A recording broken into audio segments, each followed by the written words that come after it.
पुनः स्वागत है आप सभी का। तो बच्चों, एक नया टॉपिक यहाँ पर इस वीडियो के माध्यम से मैं आपको दूंगा, उसके विषय में चर्चा कर रहा हूँ, जिसका नाम है बोथ एंड, जिसकी हिंदी होती है दो प्रकार से, और गैप भी या फिर और गैप दोनों, बोथ एंड। अब इसमें दो प्रकार से आप वाक्यों को जोड़ेंगे। स्ट्रक्चर्स हैं व्हेन सब्जेक्ट्स आर सेम, जब दोनों वाक्यों में सब्जेक्ट सेम टू सेम होते हैं तो उस समय संरचना इसकी क्या होती है वो आपको दिखाना चाहता हूं मैं। पहले आप सब्जेक्ट रखेंगे, हेल्पिंग वर्ब आएगी, फिर बोथ का प्रयोग करेंगे, फिर वर्ब एडजेक्टिव या नाउन में से तीन में से कोई एक प्लस एंड का प्रयोग यहाँ पर होगा, फिर वर्ब एडजेक्टिव नाउन में से कोई जो भी होगा वो आ जाएगा। ये तो रहा जब आपके कर्ता सब्जेक्ट्स आपके सेम टू सेम रहेंगे। अब यदि सब्जेक्ट हमारे डिफरेंट रहेंगे, अलग अलग रहेंगे, तो सबसे पहले बोथ का प्रयोग करेंगे, फिर सब्जेक्ट आएगा पहला वाला, फिर एंड बीच में आएगा, ये बोथ एंड पूरा हो गया, फिर दूसरा सब्जेक्ट आएगा, फिर हेल्पिंग वर्ब। यहाँ पर जरूर ध्यान रखेंगे कि जब बोथ सब्जेक्ट और एंड का प्रयोग हो गया ना, तो ये सब्जेक्ट सेकंड वाला, तो यहाँ पर जो हेल्पिंग वर्ब आएगी वो दोनों को मिलाकर आएगी। मान लीजिए 1+1 मतलब पहला दूसरा, तो प्लूरल हुए ना आपके, तो आपको बहुवचन का प्रयोग करना पड़ेगा। बहुवचन के रूप में आपको हेल्पिंग वर्ब का प्रयोग करना पड़ेगा। जैसे दो हैं तो प्रेजेंट में है तो आर का प्रयोग करेंगे, पास्ट में है तो वर का प्रयोग करेंगे, ठीक है ना। ये यहाँ पर ध्यान रखेंगे। वाक्य आ जाएंगे तो आपको समझ में आ जाएगा। फिर से देख लीजिए, स्ट्रक्चर्स माने हम टॉपिक की जो चर्चा कर रहे हैं, बोथ एंड की चर्चा कर रहे हैं, जिसका हिंदी अर्थ होता है और गैप भी और अथवा और गैप दोनों। तो जब सब्जेक्ट आपके सेम रहेंगे तब आप इस स्ट्रक्चर का यूज करेंगे। Subject helping verb plus both plus verb adjective या नाउन में से कोई एक प्लस एंड और फिर वही वर्ब एडजेक्टिव या नाउन में से कोई एक। जब आपके सब्जेक्ट माने अलग अलग रहेंगे तो सबसे पहले बोथ का प्रयोग, फिर पहले सब्जेक्ट का प्रयोग, फिर एंड का प्रयोग, फिर सब्जेक्ट सेकंड का प्रयोग, जो सेकंड वाला सब्जेक्ट होगा, फिर हेल्पिंग वर्ब यहाँ प्लूरल के रूप में रहेगी, और फिर वर्ब एडजेक्टिव या नाउन में से किसी एक को रख करके वाक्य को पूरा कर लेंगे। बहुत सिंपल है। पहला है, देखिए, व्हेन सब्जेक्ट्स आर सेम, जब हमारे सब्जेक्ट सेम टू सेम रहते हैं तब हम वाक्यों को किस प्रकार से जोड़ेंगे, ये पूरा आपको दिख रहा है। पहला वाक्य देखिए, Raju is a teacher, Raju एक शिक्षक है, Raju is an author, Raju एक लेखक है। अब इसको हमको सेम है, दोनों में राजू ही है, तो पहले स्ट्रक्चर का यूज करेंगे। सब्जेक्ट के बाद हेल्पिंग वर्ब, फिर बोथ, फिर वर्ब एडजेक्टिव या नाउन में से, फिर एंड, फिर वर्ब एडजेक्टिव नाउन में से। तो ये देखिए, राजू इज बोथ, ये यहाँ पर आ जाएगा। आपका स्ट्रक्चर को फॉलो करेंगे, पूरा का पूरा बन जाएगा। Raju is both a teacher and an author, पूरा का पूरा रख देंगे, ठीक। राजू इज बोथ, यहाँ पर बोथ का प्रयोग होगा, फिर अ टीचर एंड एन ऑथर। दूसरा वाक्य देखिए, राधा इज इंटेलिजेंट, राधा बुद्धिमान है, राधा इज ब्यूटीफुल, राधा सुंदर है, इसमें भी वही है। तो Radha is both intelligent and beautiful, clear.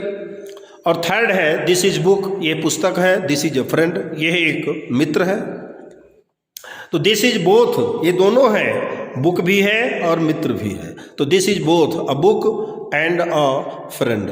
ये तो बात हुई आपकी व्हेन सब्जेक्ट्स आर सेम की बात। जब हमारे सब्जेक्ट सेम टू सेम रहेंगे तो हम इस स्ट्रक्चर का प्रयोग करके वाक्यों को ज्वाइन कर देंगे। अब बात आती है व्हेन सब्जेक्ट्स आर डिफरेंट। जब हमारे सब्जेक्ट डिफरेंट रहेंगे, अलग अलग रहेंगे, तो हम इस स्ट्रक्चर का प्रयोग करेंगे। शुरू में बोथ रखेंगे, फिर सब्जेक्ट नंबर 1, फिर एंड का प्रयोग करके सब्जेक्ट नंबर 2, और फिर यहाँ पर जो हेल्पिंग वर्ब आपकी आएगी वो प्लूरल में आएगी। आप वाक्यों को देख लीजिएगा। इसके बाद वर्ब एडजेक्टिव या नाउन जो भी होगा उसको हम रख देंगे। जैसे वाक्य देखिए, राधा इज ब्यूटीफुल, राधा सुंदर है, सीता इज ब्यूटीफुल। ये देखिए, सब्जेक्ट अलग अलग हो गए, वहाँ फर्स्ट में राधा है, सेकंड में सीता है, तो यहाँ बोथ से शुरू करेंगे। Both Radha and Sita are beautiful. ये देखिए, बोथ की बात आ गई ना, तो और दोनों, ये देखिए दोनों की बात आ गई यहाँ पर।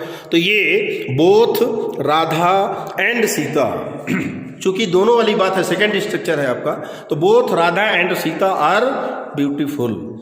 दूसरा वाक्य, Ram will go to Kanpur, Ram Kanpur जाएगा। Mohan will go to Kanpur, Mohan Kanpur जाएगा। दोनों कानपुर जाएंगे तो बोथ से शुरू करेंगे, both Ram and Mohan will go to Kanpur. अब यहाँ पर जानते हैं कि विल का प्रयोग आपका सिंगुलर प्लूरल सभी के लिए होता है, आपका शैल का प्रयोग आई और वी के लिए होता है, तो वो तो आप छोड़ दीजिए। लेकिन मैंने आपको स्ट्रक्चर में कई बार बताया कि आज वर्तमान में एडवांस इंग्लिश में विल का ही प्रयोग होता है। सिंगुलर के लिए होगा तो भी और प्लूरल के लिए होगा तो भी हम प्रयोग करते हैं। तो Ram will go to Kanpur, Mohan will go to Kanpur, तो इसका जब हम बनाएंगे ज्वाइन करके तो both Ram and Mohan will go to Kanpur. तो इस प्रकार बच्चों ये छोटा सा स्ट्रक्चर आपका जो कि बहुत महत्वपूर्ण है, कहीं आपके एग्जाम में आ जाए तो आप अपने एक अंक से एक अंक के तो आते हैं, तो एक अंक से वंचित न हो जाएं। इसके लिए मुझे लगा कि ये स्ट्रक्चर भी आपके इस वीडियोज़ में शामिल कर दूं मैं और आप तक पहुंचा दूं, ताकि आप उसको देख करके अपनी क्या अंडरस्टैंडिंग जो पावर है आपकी उसको आप क्या कर लें, थोड़ा सा बढ़िया बना लें, अच्छी बना लें, ताकि परीक्षा में क्वेश्चन पेपर को हम पूरा हल कर सकें। तो ये टॉपिक आपका था बोथ एंड का, जिसका हिंदी होता है, हिंदी मीनिंग और भी और दोनों। दो स्ट्रक्चर यहाँ पर मैंने बताया, व्हेन सब्जेक्ट्स आर सेम और व्हेन सब्जेक्ट्स आर डिफरेंट। तो अगर सेम रहेंगे तो सब्जेक्ट के बाद हेल्पिंग वर्ब, फिर बोथ का प्रयोग, फिर वर्ब एडजेक्टिव नाउन में से कोई एक, फिर एंड का प्रयोग करके फिर वही वर्ब एडजेक्टिव नाउन में से रख देंगे। लेकिन जब हमारे कर्ता सब्जेक्ट्स डिफरेंट रहेंगे तो पहले बोथ का प्रयोग करेंगे, फिर सब्जेक्ट, फिर एंड का, फिर सब्जेक्ट, और यहाँ पर हेल्पिंग वर्ब दोनों के हिसाब से आएगी, वर्ब एडजेक्टिव नाउन अंत में रखेंगे। जैसे व्हेन सब्जेक्ट्स आर सेम, इसमें 3 वाक्य मैंने लिए समझाने के लिए। 3 वाक्य, 2 वाक्य बहुत होते हैं। प्रैक्टिस आपको करनी है, बुक में देखिए, ग्रामर की बुक में पूरा सब लिखा हुआ है आपका, उसको देखिए, पढ़िए, एक्सरसाइज दी होंगी उसको करिए। कोई प्रॉब्लम हो तो बताइए। Raju is a teacher, Raju is an author, तो Raju is both a teacher and an author.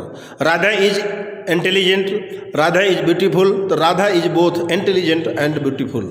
This is book, this is a friend, तो this is both a book and a friend. ठीक है, जब डिफरेंट रहेंगे तो उसका 2 वाक्य इसके आपके लिए गए हैं यहाँ पर। Radha is beautiful, Sita is beautiful, both Radha and Sita are beautiful. Ram will go to Kanpur, Mohan will go to Kanpur, तो both Ram and Mohan will go to Kanpur. तो ये तो बहुत ही सरल, इसमें कोई टेढ़ापन है ही नहीं है। और थोड़ा सा भी यदि आप अपना दिमाग का यूज़ करेंगे, समझ को विकसित करेंगे, तो निश्चित रूप से आपको ये जो टॉपिक है वो समझ में आपको आ जाएगा। तो चलिए, जुड़ने के लिए धन्यवाद। मिलते हैं अगले नए टॉपिक के साथ अगले वीडियो में, तब तक के लिए थैंक्स।